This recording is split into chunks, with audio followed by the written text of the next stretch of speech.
literally agree because we got common sense. It's not great minds think alike.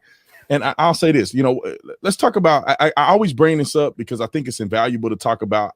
Because somehow somebody that's watching this is going to see these brain. I ain't gonna say that. Let me not go that far. These individuals who I think have the wrong spirit in which they're coming across, and that's these people that are called conscious conservatives. I think they're called conscious conservatives.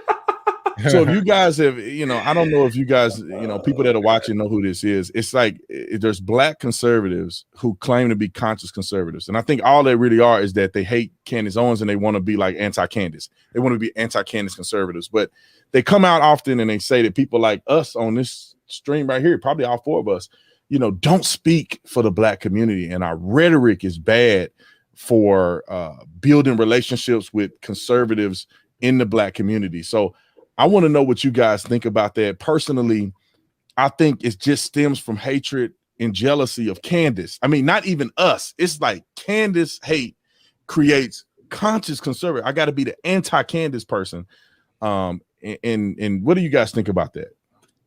It's weird, man. It kind of reminds me of high school, like little cliques and stuff. But last I checked, a lot of us, fully grown men, people got wives and kids and gray hairs in the beard. We're a little bit too old for it. And, a lot of that just comes from the hatred.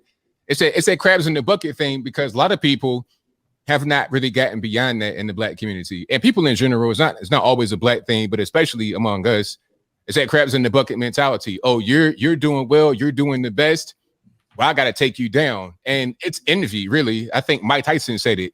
He was like, it's not even about anything other than the person wants to be them. Oh, they shouldn't be there. They shouldn't be on that show. They shouldn't be in the White House. They shouldn't be at CPAC. They shouldn't be so celebrated. I can do better than that. I got better hair than her. I dress better than her. I look better than her. It's like you want to be her. If given the opportunity, you be right there saying what she's saying, but it's not you. So you got to try to find a way to tear her down to make yourself feel better. It's classic envy. People not been able to get beyond that, but you got to elevate yourself, elevate your mind, and just do whatever you're doing. If you feel like she's not doing a good job and she's not a good spokesperson for you in the black community, how about you do it? You go out there and be the best you can be, and then everybody gravitate toward you if what you're saying is right. People think that we kind of get like propped up, like there's some white man in the back in my house right here, just propping me up on the stick and just making me do all these different things. It's like, nah, I come from where you come from, and a lot of times they don't come from where we come from. A lot of times they had nice families, mommy and daddy. Ain't nothing wrong with that. It's what we should have, but they don't come from where I come from. They don't understand that I've been grinding day and night for years trying to get here. Just like my friend Kevin Samuels, they talk about him too. About, oh, he just blew up overnight and didn't nobody know him. I was doing shows with Kevin in 2017. I knew him before that. He was grinding for years, talking the same way to men. But now that he's popular and he's talking about women, all of a sudden, oh, he hates women. He's gay. Yep. It's envy because they want to be him. That's all that it is. Yeah, Honey Boo, thank you so much, bro. You hit that on the head, man. Like I just want to touch on this real quick. Kevin Samuel, and bro, I'm not hating on his success, man. That dude's killing, and I'm like, dang, I wish I was doing that. I wish I had live stream with 17,000 people on the Instagram, but it's not. I understand that, dude. He's in a space where nobody's really doing that. Being bold and just standing up for men. For me, I feel like he's like speaking up for men. And just telling the truth to women because people never say that to women. And he get on dudes too, man. I saw a video where he got on some dude and I couldn't stop laughing. He was talking bad to this dude, but it's real. But they hate on him because I seen his videos before he ever looked like he do now. He looks suave now. Back in the day, he was struggling. You know what I'm saying? But now he like that and they hate on him. And I want y'all to kind of speak to that, not necessarily Kevin Samuel, but speak to the fact that when you get popular, when you are doing something excellent, when you go from 300,000 subscribers to 1 million subscribers, people get in their feelings, man, and it's crazy.